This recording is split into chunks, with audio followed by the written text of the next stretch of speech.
So today I'm planting one of my favorite things. It's called a Shasta daisy. It is absolutely beautiful.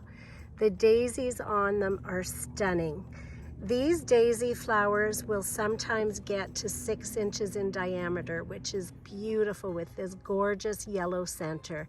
So this is a perennial, which means it comes back every year. And it's going to grow 24 inches high by 24 inches in spread.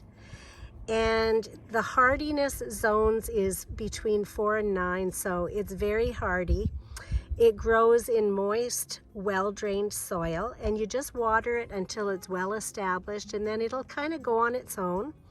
But these are easy perennials. They do best in a sunny border, but grow them as a cut flower. They're absolutely gorgeous.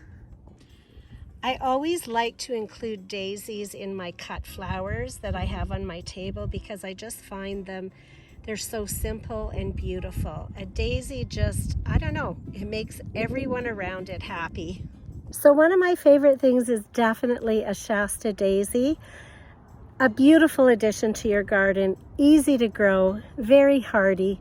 See what you think. You have a great day.